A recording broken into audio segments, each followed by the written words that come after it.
Vamos continuar. Nós estamos naquele capítulo que é bem longo de modelagem de laminado, ainda a primeira parte. Oi? Eu posso fazer uma pergunta antes de começar a aula, pertinente à aula anterior? Sim. Teve uma parte lá atrás, que era quando nós estávamos fazendo um cálculo diferencial, resolvendo para o W. Sim. É um exemplo lá da lâmina. Daí o professor falou que tinha aquelas constantes H, que eram... Tá. Eu vou tentar localizar isso aqui. Vamos ver onde que isso pode. Era o exemplo 2, né? Isso. Acho que era o 2. Isso, que nós pegamos aqui e começamos a integrar essas três equações diferenciais aqui. A segunda derivada de W. Isso, para daí nós descobrimos como é que era a equação elástica, da linha elástica do W, né? Sim. Pois é, então o professor falou que tinha os Hs, que eram referentes aos movimentos de corpo rígido, né? Que era a rotação... já aqui no final. No final. A minha pergunta é, as outras constantes estão na resolução das outras equações da linha elástica, do U e do V. E esses U e V vão ter os seus próprios Hs.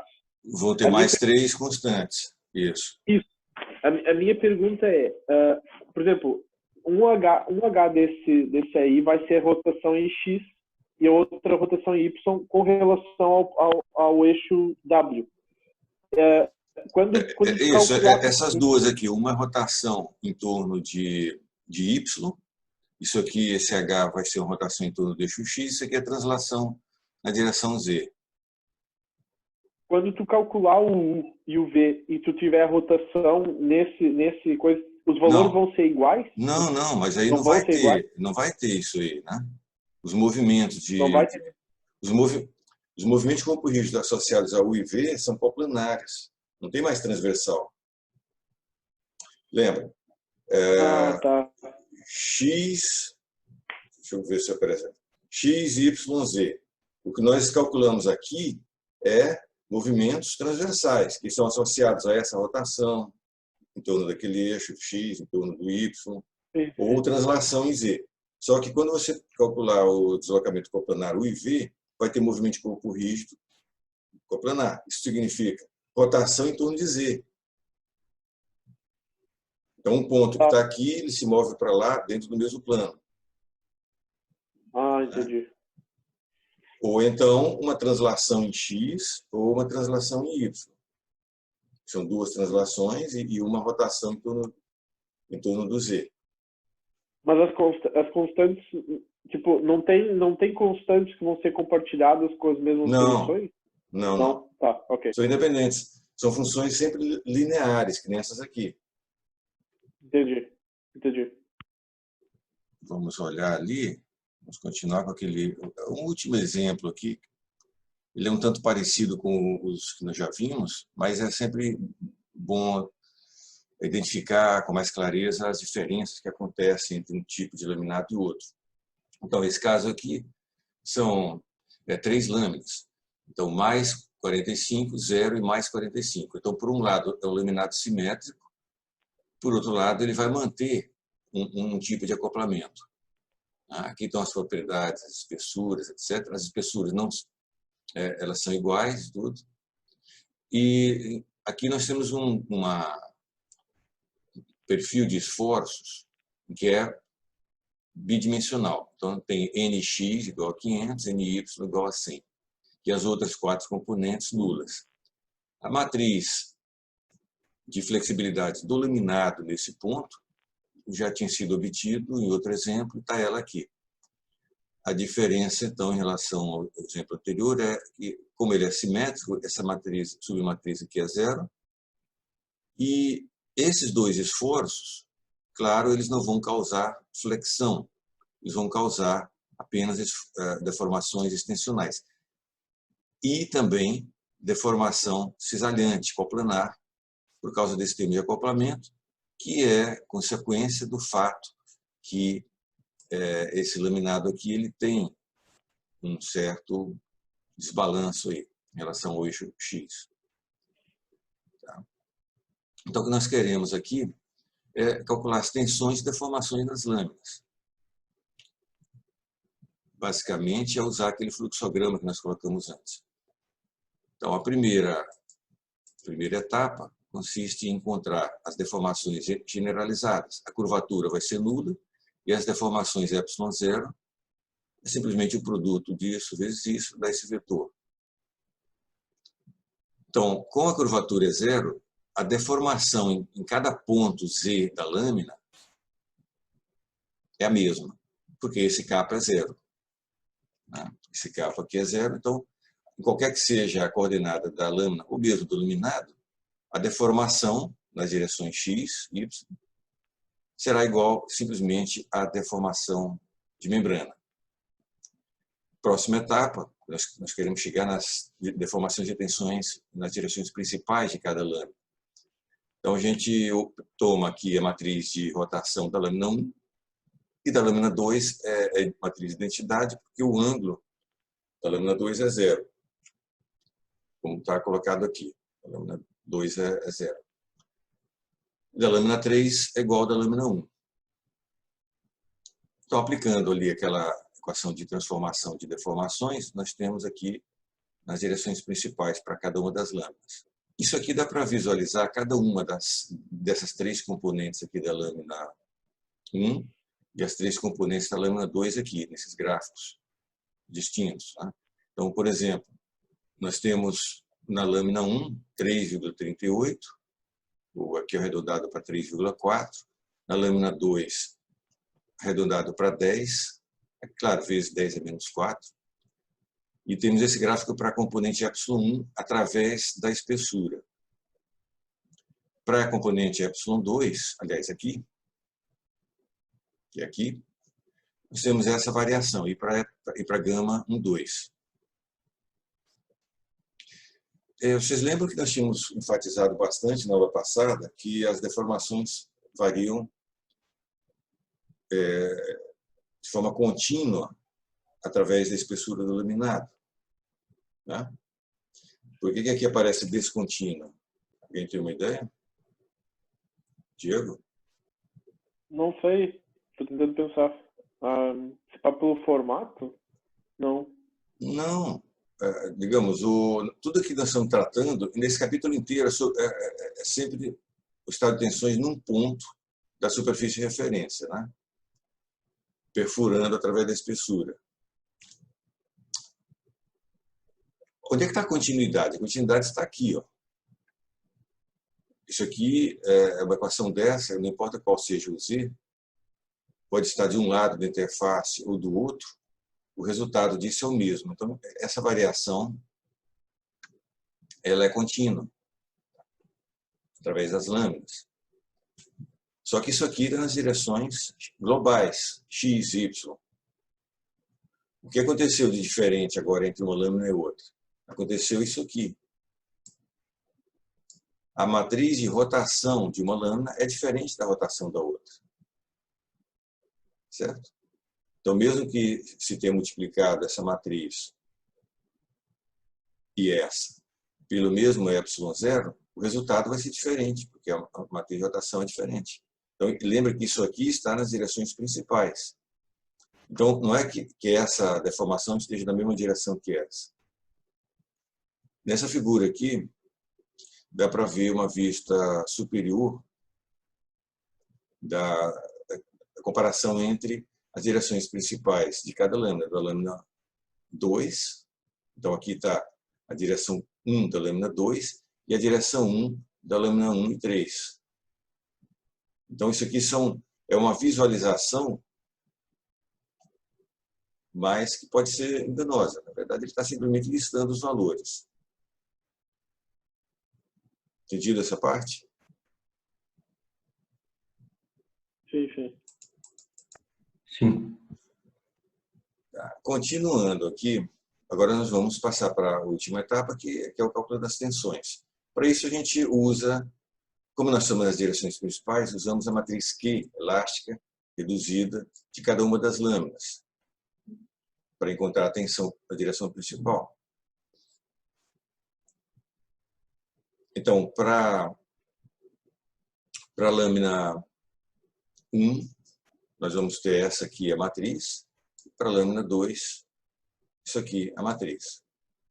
Que é a mesma em qualquer uma das duas lâminas, né? Já que o material é igual. Vezes as deformações, que são aquelas calculadas ali, nós temos agora as tensões. E aqui nós estamos fazendo já umas conversões de unidades, ajustes de unidades, né? Gigapascal, 10⁻⁴, e ajeitamos as coisas para que o resultado ficasse numa unidade razoável, aqui em megapascal. Tá? Esses valores são os que são mostrados aqui. Então, cada uma dessas componentes, por exemplo, sigma 1, na lâmina 1 e 3 é 22, está aqui e aqui. Na lâmina 2, 56, está aqui. E aí a variação de sigma 2 e sigma 3. E aqui é descontínuo mesmo. Aqui dá para ver elementos diferenciais nas orientações principais de cada lâmina. Então, para a lâmina 1, isso aqui são as direções principais e as componentes. Essas componentes aqui. Na lâmina 2, essas são as direções principais e esses são os valores. Tá? Cada lâmina você tem um elemento diferencial orientado de maneira adequada para visualizar essas componentes de tensão. Alguma dúvida até aqui? Por enquanto, não. Bom, a parte fácil acabou. Porque, agora, vocês têm que ver que tudo que nós vimos até esse ponto, até aqui, era para calcular as tensões nas direções principais em cada lâmina. Isso aqui, a utilidade disso é qual? É aplicar algum critério de falha, né? Sobre cada lâmina. E com isso, tentar identificar a falha do próprio laminado naquela posição arbitrária XY da superfície de referência. Tá? Então a gente começa, vamos fazer o levantamento geral, sintetizar aquelas equações todas anteriores, dá para sintetizar diretamente aqui, e juntando uma equação com a outra. Então, você tem esse termo aqui, vai lhe dar o vetor da formação nas direções x, y, naquele ponto de coordenada x, y. Quando você multiplica por t a menos t, você rotaciona essa deformação para as direções principais. Então, você tem deformações de direções principais vezes a matriz elástica reduzida, você tem tensão, vetor tensão nas direções principais. Isso em cada lâmina, você vai ter isso. E aqui começa a ter umas minúcias agora para facilitar a leitura das equações e tudo mais. Então, esse valor aqui, digamos que desse 2 nessa primeira lâmina, a lâmina vizinha pode ser só 1,5, 1,5.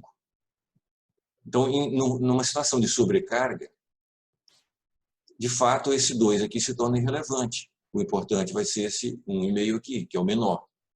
Isto é, o importante vai ser o menor de todos eles. Isso vai significar que, num caso de sobrecarga, uma certa lâmina M, que nós vamos chamar de M, ela vai apresentar falha primeiro, antes das outras. As outras vão estar ainda em segurança, e essa lâmina que apresentou o menor coeficiente de segurança, ela é que vai começar a falhar primeiro. E aí, se ela começa a falhar, se ela falha, aí nós temos que fazer um recálculo, que é o assunto dessa parte aqui do capítulo, para ver se as lâminas, se o conjunto remanescente de lâminas é capaz ainda de suportar aquele estado de esforços aplicados ali, o NX, NY, etc. Aí nós começamos um novo cálculo com uma nova configuração de laminado, presentes apenas aquelas lâminas ainda intactas. Pode ser que o laminado ainda suporte mais um acréscimo de carga, ou pode ser que quando uma lâmina falha, as lâminas remanescentes não conseguem suportar aquele carregamento, e aí elas começam a falhar em cascata, o que significa a primeira falha leva à falha completa do laminado todo naquele ponto. Existem essas duas possibilidades. Né?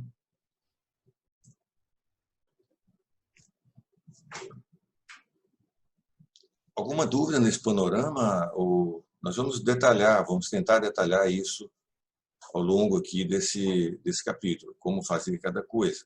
Mas esse é o panorama inicial. Lembra, nós vamos ter outra interpretação para esse CR aqui. Esse C está aqui, de cada lâmina. Imagina o seguinte, que você tenha feito esses cálculos em que esse estado de tensões fosse que nós vamos chamar de um perfil de esforços. Tá? N barra e M barra. Então, isso aqui vai gerar um conjunto de componentes de tensão. E nós encontramos que a lâmina M apresentou o menor dos fatores. Então, nós vamos ter que o menor deles é o C da lâmina M. Nós vamos designar por CR1. Esse R1 é para indicar que nós estamos tratando da primeira falha.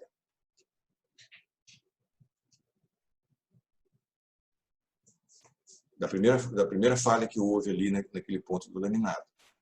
Qual o significado disso? Se a gente pegar esse perfil de carga inteiro,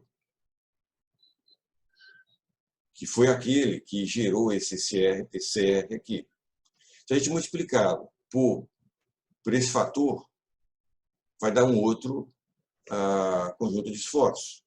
E esse conjunto de esforços vai gerar tensões que farão a lâmina M chegar ao limiar da falha dela própria. Entendido isso? Quero que cada um me diga se tem alguma dúvida ainda ou não. Porque senão não adianta a gente continuar para frente.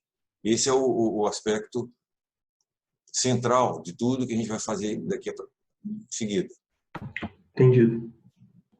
Eu também, sim, acho que sim. Tá tudo bem até agora. Tá. Bruno? Sim, entendido. O Rodrigo? Também. Tá. Se tiver alguma coisa, vocês interrompem e perguntam. Porque aqui, não é que depois vocês vão ver que não é complicado. Ele é apenas, isso que nós vamos fazer, é muito cheio de etapas. Tanto é que depois vai ter um fluxograma de 2 páginas para conseguir descrever isso aí. Tá? Então tá. A coisa é, se você aplica qualquer conjunto de esforço, acha as tensões, calcula esse fator C de cada uma das lâminas. Pega o menor deles, que foi numa certa lâmina M. Significa que se você multiplicar aqueles esforços por aquele CR, você vai gerar um conjunto de esforços cujas tensões vão levar a lâmina M à falha. Primeiro, as demais lâminas estarão com tensões, digamos, nesse nível de carga, estarão com tensões ainda seguras. Mas a lâmina M chegou no seu limite. Vamos detalhar um pouquinho essa ideia de perfil de carga, que nós já tínhamos comentado antes, mas é o que nós estamos tomando como base aqui nesses cálculos. É o chamado carregamento proporcional, que existe em algumas situações e em outras situações não existe. Esse exemplo aqui é para ser bastante simples. Imagina o famoso problema da viga biapoiada, que tem cargas e forças aplicadas ali. Como é que eu faço um aumento proporcional do carregamento? Eu multiplico todo o carregamento por um mesmo fator. Multiplico todo o carregamento por um mesmo fator. O que significa, se o problema é linear, como é o que nós estamos tratando aqui até agora, toda a solução vai ser proporcional. Quer dizer, as reações daqui vão ser C vezes as reações daqui. A deflexão em qualquer lugar aqui no meio, aliás, aqui, vai ser C vezes a deflexão no mesmo lugar, naquele problema original. E assim por diante. As tensões aqui na direção X, vezes o C, vai dar a tensão aqui na direção X. Qualquer parte da resposta aqui será R vezes a mesma resposta daqui. Certo?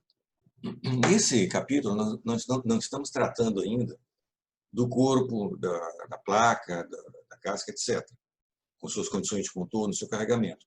Então, nesse capítulo, nem estamos tratando diretamente de carregamento, a menos quando é um caso super simples de uma barra sujeita a uma tração nas extremidades, em que os valores do esforço é igual ao valor do próprio carregamento. Fora isso, não estamos tratando disso. Nós estamos tratando apenas de um pontinho aqui, sujeito a um certo perfil de esforços. Como que esse perfil de esforço surgiu naquela seção, nós não estamos dizendo nesse momento. Como é que ele se relaciona com esse carregamento aqui, com essas condições de contorno. Entendido isso? Esse é outro ponto básico. Nós não estamos tratando aqui, nesse momento, de carregamentos. Está se considerando que o problema é, como eu comentei no outro capítulo, ele seja, por exemplo, isostático, que você tem uma maneira de simplesmente pegar aqui o carregamento e achar por equilíbrio global as reações, e dali você, por método das seções, por exemplo, você faz um corte em um lugar e tira os esforços ali. Isso vai dar para ser feito em vigas. E aí você vai ter o vetor de esforço. A partir dali, esses cálculos que nós estamos fazendo nesse capítulo vão tratar exclusivamente dos esforços e o efeito deles naquele pontinho do laminado de coordenada XY, da superfície de referência. Vamos passar para a fase seguinte. Tá? Isso aqui, agora, lembra, nós tínhamos comentado que se você aplicou o perfil de esforço e a lâmina crítica foi a lâmina M, com um fator que vai representar agora o laminado, que é o CR1. E CR1 é para indicar que houve uma primeira falha no laminado quando submetido a esse nível de esforços aqui. Então, uma das questões agora importantes é, se a gente quer ver o que acontece com o laminado depois, ou logo em seguida daquele laminado, significa, quando você aplica esse esforço mais um incremento infinitesimal, então você está no mesmo ponto da falha, você pode estar um pouco antes ou um pouco depois do momento de falha. Então, a falha vai ser considerada como algo pontual, em que a gente não vai saber grande coisa sobre ela. Você vai saber o estado das coisas, o estado de tensões, etc., um pouco antes, no limiar, e um pouco depois. Se a gente quer ir do antes para o depois, aí tem que pensar em algumas coisas. O que acontece quando uma certa lâmina falha? Então, aqui tem um diagrama histórico. Esse tipo de raciocínio foi desenvolvido anteriormente, lá pelos final dos anos 70 ainda, quando essas coisas começaram a ser estudadas de forma sistemática, né? Então, uma das componentes do esforço, o NX, e a componente correspondente de deformação de membrana, εx0. Tá? Um diagrama hipotético de como que as coisas haveriam de acontecer. Então, você começa aqui da origem sem carregamento e sem deformação, aí o problema é linear, até que a primeira falha acontece num certo valor de deformação e num certo valor de esforço. Aí você veja, naquele instante, você tinha 5 lâminas ou 3 lâminas, rompeu uma. Naquele ponto, você passa a ter só 2 lâminas. E aí vem uma identificação de qual é o tipo de carregamento que você tem. Você deve lembrar em graduação aqueles ensaios padrão de tensão, ensaio de tração de corpo de prova. Você tem os 2 tipos. Vocês lembram disso? Ensaio com controle de deslocamento ou ensaio com carga morta. Vocês lembram disso? Alguém lembra qual era a diferença de um para o outro? Nós tivemos com o Edson. Recentemente. Tá, em fratura. Aquilo lá é crucial para dizer qual é o formato da resposta do corpo de prova que você vai obter. E também a forma do diagrama, essa deformação que vai surgir. Lembra, por exemplo, aquele gráfico de engenharia, tensão da formação de um aço, que você tem que a curva cresce linearmente, depois ela começa a encruar, tem um cucuruto, depois diminui. Como é que você vai conseguir que ela diminua? A única maneira de conseguir aquilo é você ir reduzindo o valor da carga axial, né? E você vai controlando o deslocamento e reduzindo a carga. Por quê? Porque se você pegar aquele corpo de prova, segurar aqui e aplicar uma carga morta, e ir crescendo essa carga morta, no momento em que ele chegasse no cucuruto, aí você dá mais um incremento, aquele corpo de prova ia fraturar naquele ponto. Não ia ter mais um outro resto da curva. Então, o que nós vamos considerar aqui, nesses nossos cálculos, é que o carregamento é do tipo carga morta, que ele não vai se reduzir gradualmente para se ajustar ao fato de que o laminado ficou mais... ele perdeu rigidez, ele perdeu capacidade num certo momento. Que é o que acontece no corpo de prova de aço, né? Quando ele chega no cucuruto, é porque ele já perdeu tanta capacidade de carga que ele não consegue mais aguentar um acréscimo de carga. Ele ainda consegue aguentar um decréscimo, né? Aqui acontece a mesma coisa. Quando uma lâmina, a cada lâmina que for falhando, vai reduzindo a rigidez do laminado naquele ponto, a rigidez remanescente. Tá? Mas nós vamos considerar que o esforço aplicado é o mesmo, isto é, teve menos lâmina, paciência, as remanescentes vão ter que se virar para suportar aquele mesmo valor de esforço. Correto? Esse vai ser a ideia aqui. A questão é ver se ele vai conseguir tudo. Né? Então agora você vê que você tem o antes da falha e o depois da falha. Como é que é o depois? E aí vem o raciocínio lógico, que dizia o seguinte, que ele é aquele raciocínio do senso comum. Aquilo lá que causa tantas guerras, tantas revoluções políticas no mundo, porque todo mundo acha que o senso comum acerta as coisas. Né? Às vezes sim, às vezes não. E nós é que temos sorte aqui de estar numa área que dá para fazer uns experimentos e descobrir que aquele raciocínio óbvio não funciona. Ou às vezes sim, ou às vezes não. Aqui é um daqueles casos. O que seria o óbvio de se imaginar? Eu tenho, digamos, esse corpo de prova, para dizer um corpo bem simples, né? Um corpo de prova pendurado em cima, com uma carga empendurada ali, que levou uma das lâminas, ou até mais de uma, à falha. Quando aquele falhou, a rigidez do laminado diminuiu. Então, instantaneamente, se é que tudo acontece de maneira instantânea, o resto do laminado perdeu rigidez, então ele deveria crescer momentaneamente de deformação. Entendido isso? Esse raciocínio? Então, nós veríamos, se isso for verdade, no ensaio, se enxergaria isso aqui. Logo na falha, haveria um salto de deformação sobre o mesmo nível. Antes de você querer incrementar o carregamento, você já teria um pulo aqui nas deformações. E aí depois, se você quiser incrementar o carregamento, você cresceria esse esforço para lá, embora com uma inclinação menor, não a mesma, porque essa inclinação aqui representa a rigidez do laminado. Né? Então, uma rigidez menor aqui, outra falha, outro salto na deformação e outra rigidez menor ainda, se houver. Bom, isso aí, alguém teve a boa ideia, no caso RAM e SAI, de fazer ensaios para testar isso aí. Infelizmente, não encontraram isso aí, em todos os casos. Professor, Oi? essas alterações da rigidez e consequência das rupturas, isso é porque algumas fibras vão se quebrando? Por que isso acontece? Por causa de que, quando você calcula aquela matriz,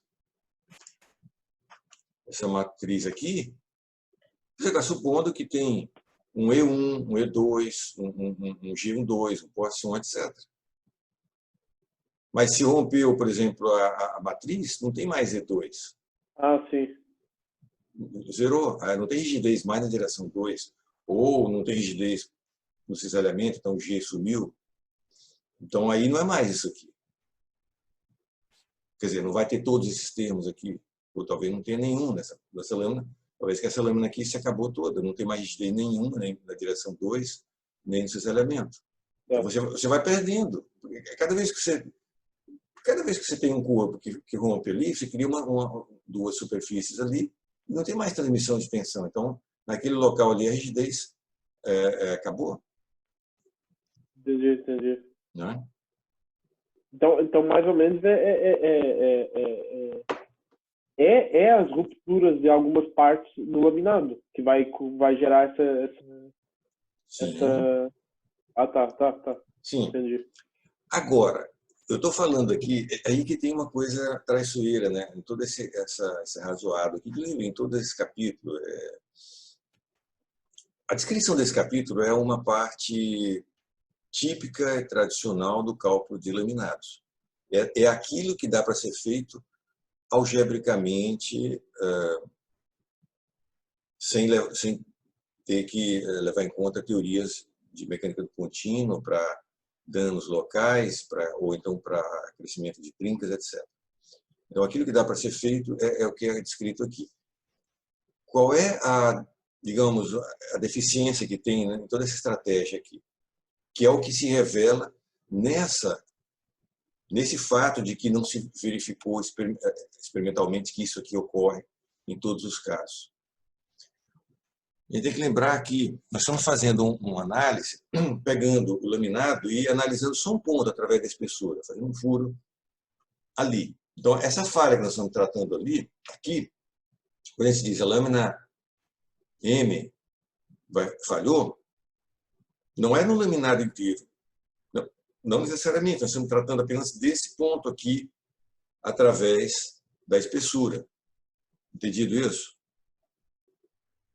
Como que isso aí vai se propagar ou não para outros pontos do laminado, não cabe nessa teoria aqui. Essa teoria aqui é muito simples para isso. Apenas que na hora que você vai fazer o projeto, dimensionamento, análise, você não vai querer que aqui ou ali comece a surgir esse tipo de falha. Pode acontecer de que ele falha tudo, se acaba o laminado todo naquele ponto, mas o resto que está em volta continue suportando o campo de tensões. Agora, de uma maneira com tensões concentradas. Né? Estão percebendo que existe o entorno do ponto que não está sendo levado em conta nessa análise. Sim.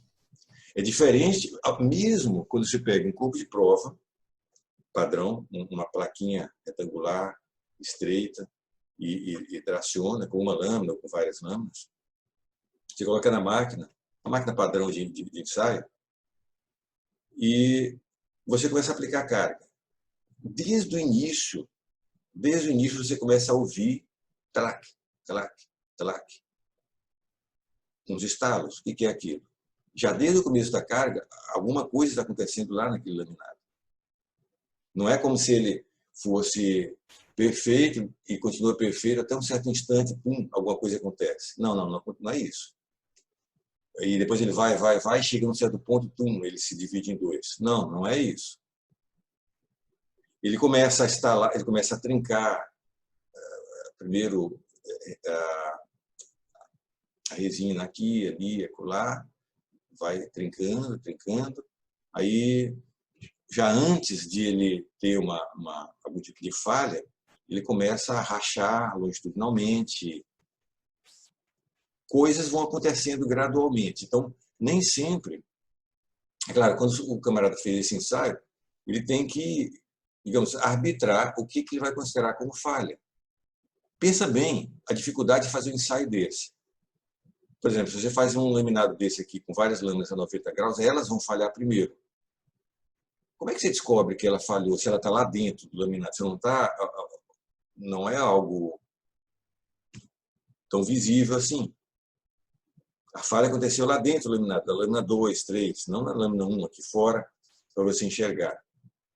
Então você tem que lembrar de que essas coisas são cheias de dificuldades. Você pode colocar justamente um sensor de sonoro para verificar onde tiver um ruído mais forte, um pico, para dizer que alguma coisa mais forte aconteceu naquele ponto, mas não é nada óbvio nisso aqui.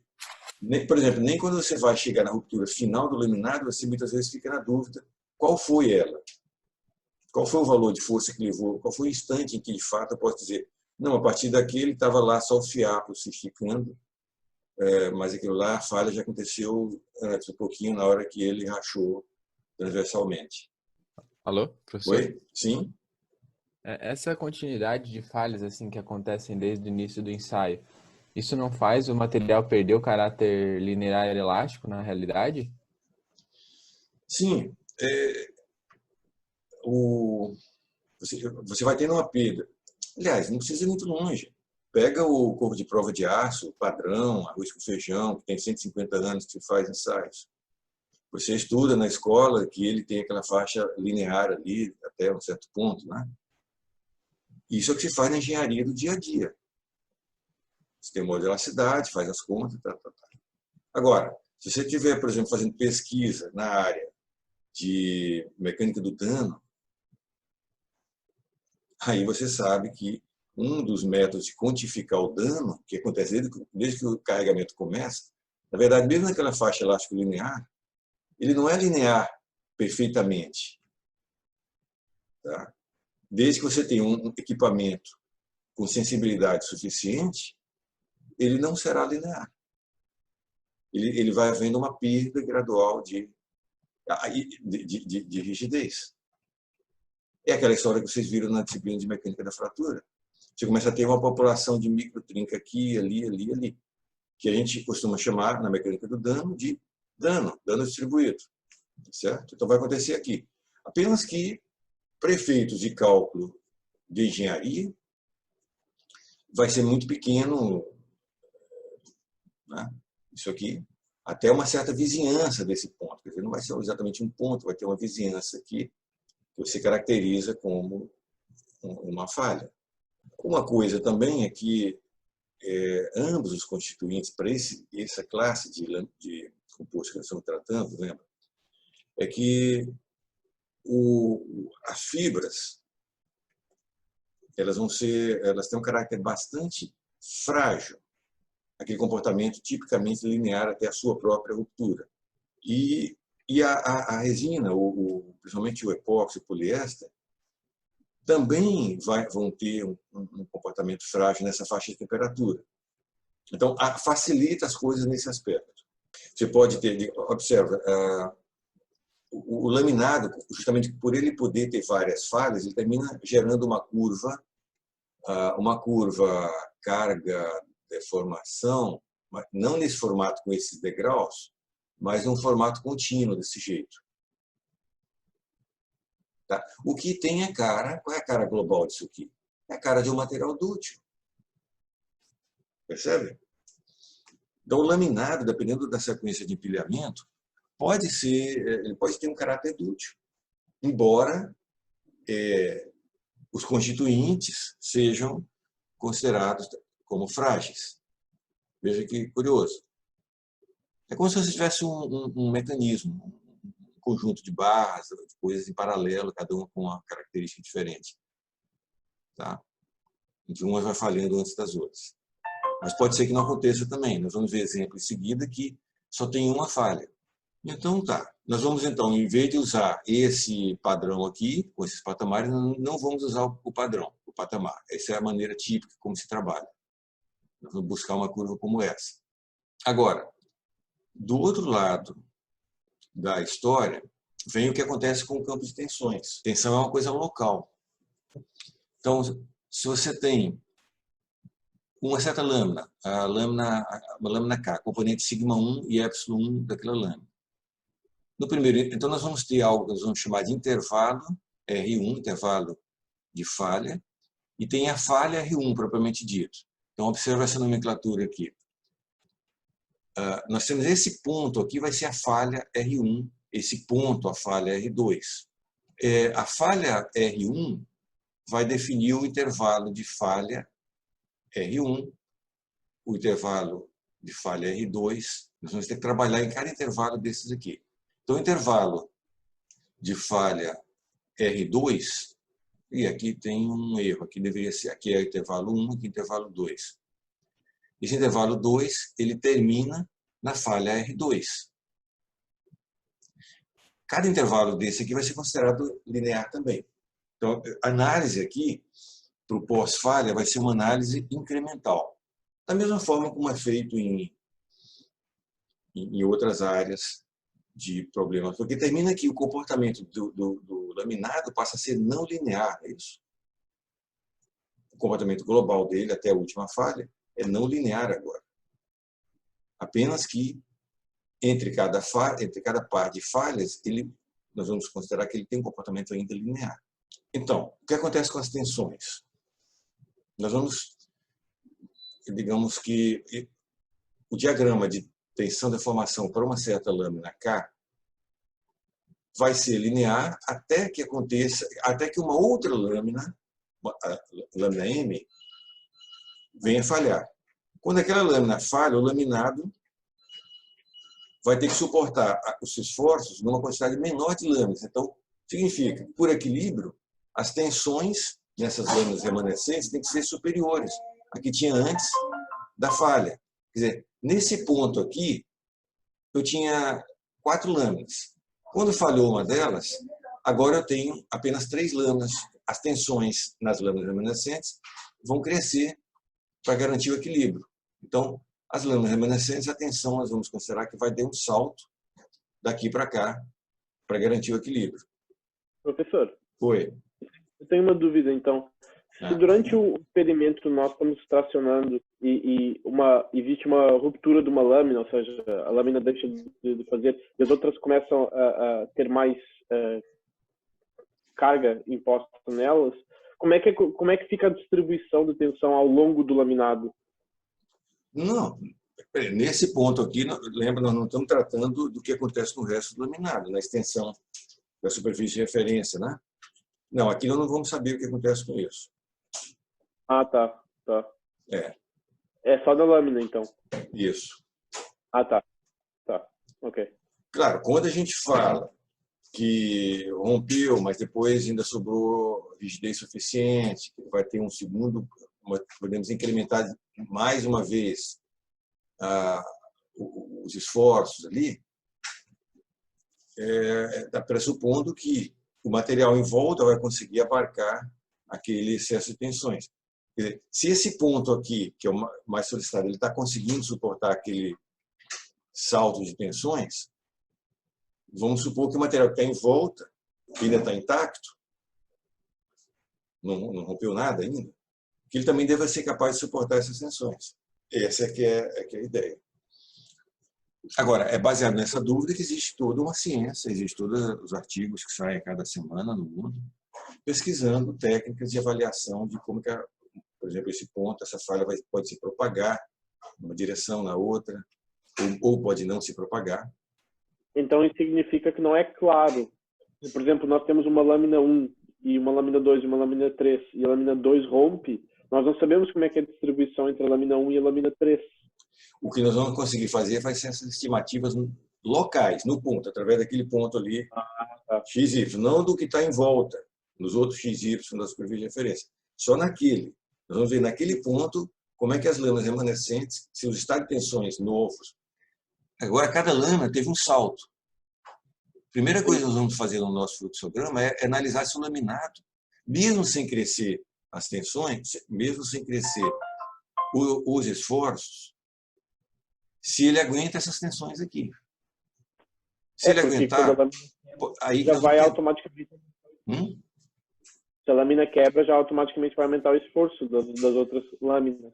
Isso, e aí nós vamos ter que verificar se essas novas tensões vão ser suportadas.